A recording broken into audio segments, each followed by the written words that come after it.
Fellow citizens of the former West Cameroon, good evening, ladies and gentlemen. In 1961, when our grandparents brought us into a union with East Cameroon to form the Federal Republic of Cameroon, it heralded a new departure in our history as a people. Over time, a dream that was built on trust and the hope that our people would peacefully coexist with our brothers east of the River Nkongog was soon truncated by political manipulations and greed. The agreements that sought to protect us and our cultural specificity were systematically wiped out using grandiose phrases like national unity or national integration. Using a very diabolic system of patronage, our political and social values were dismantled with the complicity of our political elites. Our economic and social structures were plundered and our manner of thinking changed. Our people were taught to admire corruption and greed. Our elected officials no longer served us, but the party to which they belong. Our educational system, which for long had been tested and proven, came under attack. Attempts were repeatedly made to harmonize it, thereby wiping out the last vestiges of what was still left out of our heritage. Using divide and rule, the government fanned hatred among us, and this blinded us to the gradual destruction of our system. Our natural resources were carted away while our people languished in poverty, lack, or even deprivation. For more than 50 years, major parts of our once prosperous and urbanized territory were cut off from each other while cabinet ministers competed to loot our wealth. Even structures that could stimulate our economy or make our lives better was hurriedly dismantled. PowerCam, Cameroon Bank, the Produce Marketing Board, just to name a few. Today, the Cameroon Development Corporation, which is the highest employer after the state, is on the verge of complete privatization and eventual destruction like the others.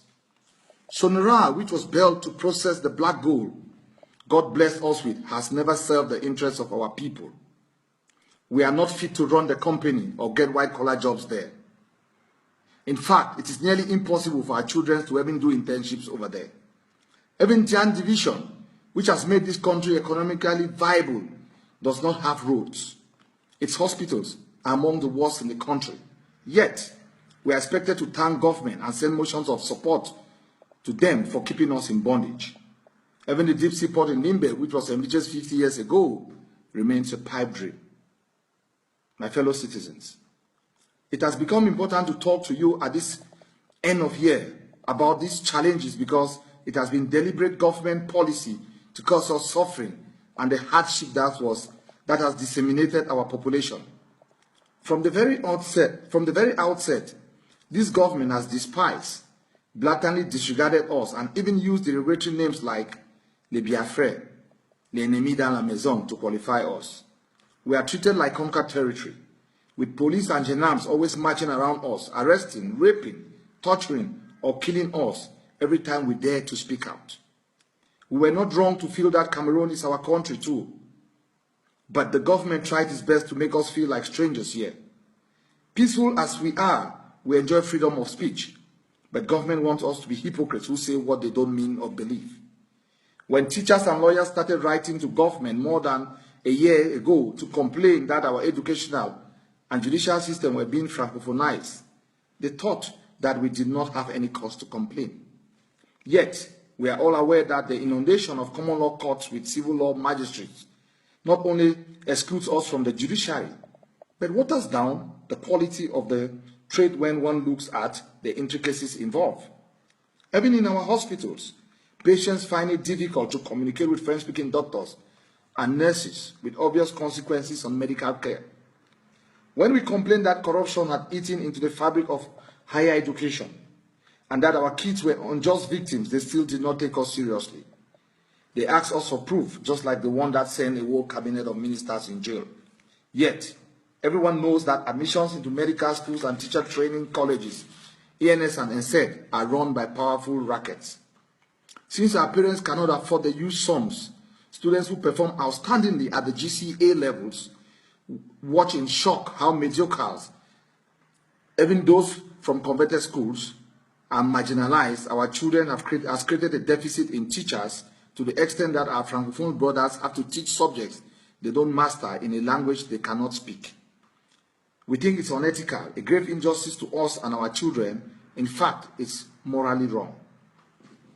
The list of hurtful experiences abounds, but we are a peace-loving people who think that a return to the two-state federation, as it was in 1961, will restore the dignity of our people.